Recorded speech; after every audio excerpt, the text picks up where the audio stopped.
Não é TV. Eu sou Juliano. Caramba, vai ficar esquisito. É que eu acordei agora e eu não quero perder a oportunidade de fazer isso.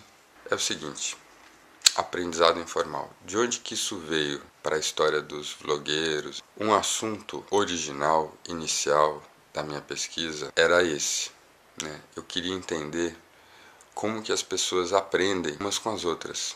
De que maneira que o conhecimento é criado e passado dentro de situações em que você não tem aí essa estrutura formal de professor e aluno, de sala de aula, de obrigação. É um negócio que a gente vê sempre na internet. É o que a gente está fazendo aqui. Por mais que o seu vlog seja sobre qualquer outro assunto, quando a gente assiste a vlogagem um dos outros, quando a gente olha o vídeo de outra pessoa, a gente não está só prestando atenção no conteúdo. A gente está prestando atenção também na maneira como essa pessoa está fazendo. A gente está olhando isso o tempo todo. E foi então essa oportunidade de pensar como que as pessoas na internet aprendem umas com as outras, deu início à pesquisa. Então, eu acho que a primeira coisa que a gente deve levar em consideração para pensar isso é o que é o conhecimento. Por que que algumas coisas a gente considera conhecimento, a gente é meio que adequado a considerar conhecimento, que são essas disciplinas, matemática, física, química, biologia, história, geografia. Por que que a gente é forçado, muitas vezes, a ir para a sala de aula e a gente vai com maior prazer para o jogo de futebol? Enfim, essas outras coisas que a gente faz espontaneamente, tirar foto, por que que a gente não considera isso um tipo de conhecimento? Pensa no futebol. É um conhecimento de um jeito, de um tipo interessante, porque é um conhecimento que as pessoas querem aprender, diferente do outro conhecimento pelo qual a gente tem resistência. E talvez você esteja falando, mas é que futebol não serve para você ganhar a vida. Quantas pessoas aqui vivem de trigonometria? Se a função é essa, se é dar instrumentos para você ganhar a vida, a gente devia estar estudando outras coisas. Em vez de estudar história, a gente devia estar estudando lei, mais útil. Você se colocar na sociedade. Em vez de estudar trigonometria, você tinha que estudar finanças pessoais, matemática aplicada. Daí, eu me lembro até hoje, eu estava numa sala e eu contei mais ou menos sobre o que era o meu projeto, o que eu queria fazer, e um professor falou, você tem que ler a Gerlave, é a antropóloga que trabalha com esse assunto. Uma antropóloga americana, é viva, trabalha hoje. Se você procurar os vídeos dela no YouTube, tem algumas coisas interessantes de palestras recentes que ela fez. Ela e um grupo da Universidade da Califórnia em Berkeley e da Xerox PARC, que é o centro de pesquisas da Xerox, eles estavam olhando para esse tema, que é o tema do aprendizado.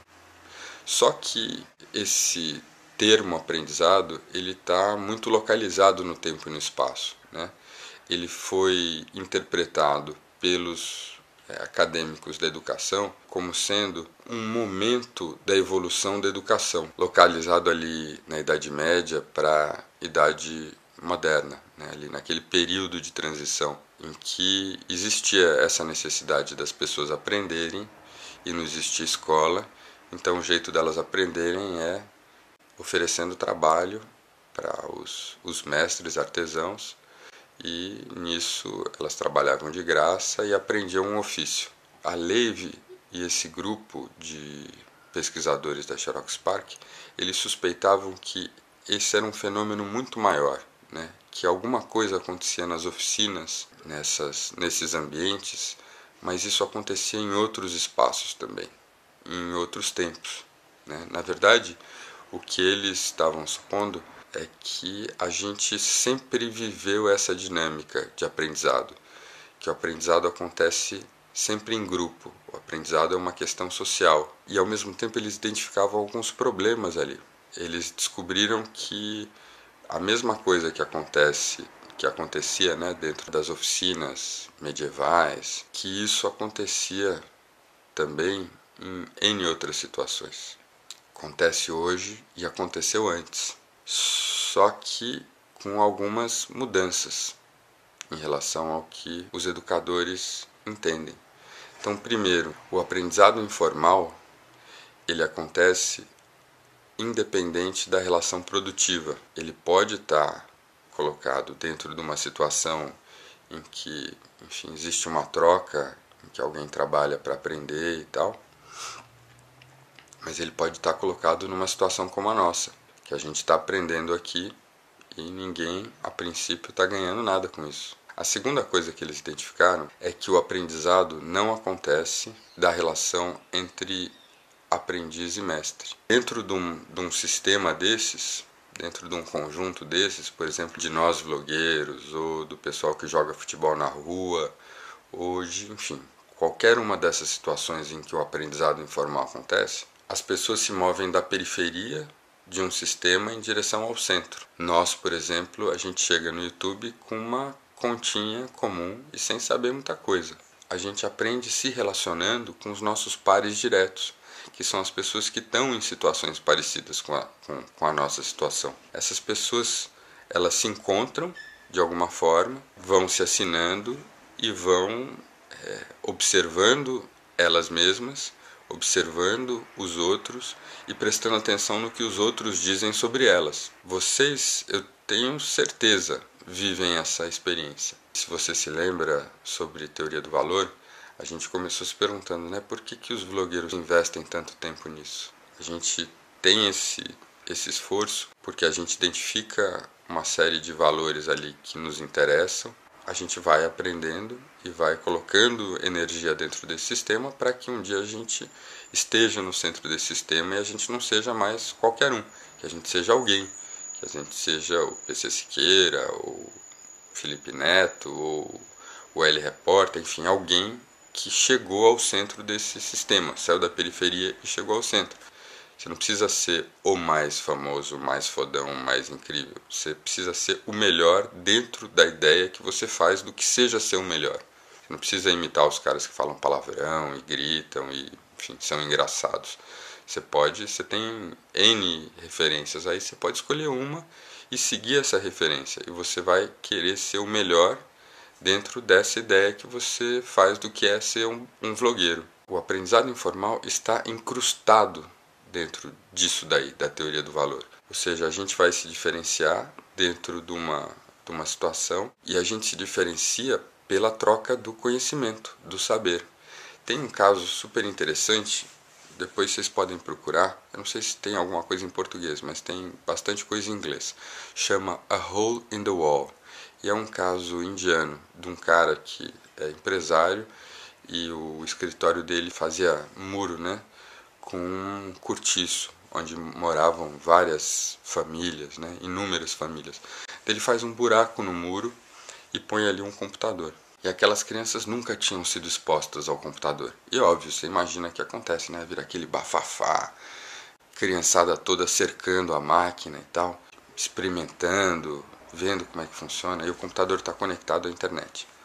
Daí esse cara passa lá X tempo depois e ele fica surpreso, porque, enfim, na Índia as pessoas não falam inglês, não é a primeira língua, né? Então esses meninos, eles não conheciam inglês, principalmente favelados. E daí não só eles estão sabendo navegar, ou seja, eles decifraram a língua para um propósito específico ali, como eles decifraram a internet, o que é mouse, como é que você clica, né? Como é que você vai para uma página de joguinho, como é que você joga, né? Esse caso é a aplicação disso que a gente está falando aqui. Você criou uma comunidade, que a gente chama de comunidade de prática, né, em torno do computador. Qual que era a ambição das pessoas ali? Você viu que aquilo dali era um motivo de fascinação, aquela criançada toda, né?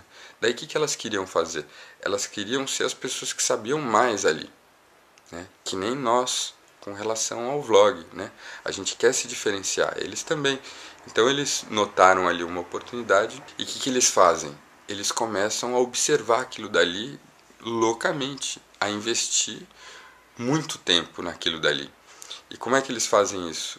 Ou eles experimentam eles mesmos a ferramenta, ou eles conversam com as pessoas. O conhecimento de cada um é uma espécie de moeda. Eu estou te dizendo o que eu sei e eu espero que você me diga o que você sabe.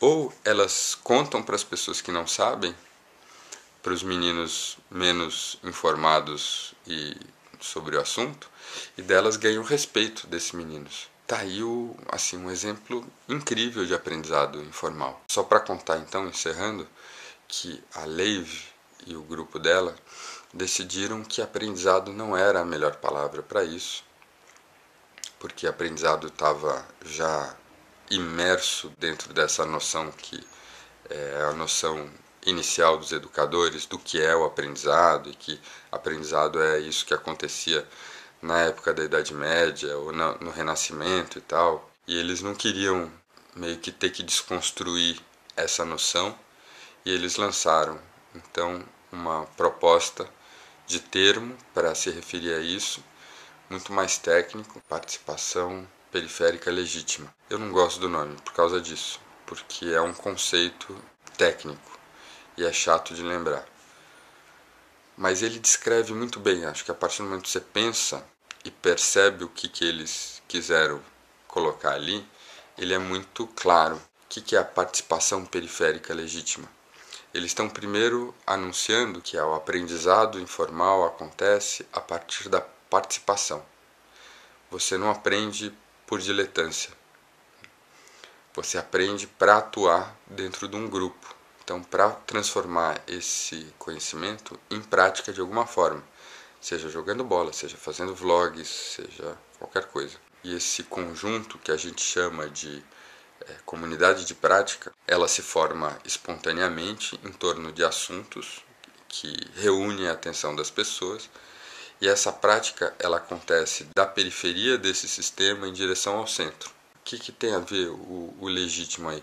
É que na medida em que você entrega uma ação dentro dessa comunidade prática, seja aprender a driblar, seja aprender um determinado efeito editando vídeo, essa sua ação é legitimada pelos seus pares. As pessoas falam: pô, legal, você ensinou pra gente alguma coisa. Isso no YouTube acontece via assinaturas. Quanto mais importante você é percebido dentro do seu grupo, mais essas pessoas recomendam o seu canal para outras pessoas, e você, enfim, mostra aí a sua importância, principalmente pelo número de assinantes, também pelo número de visualizações, número de comentários, etc.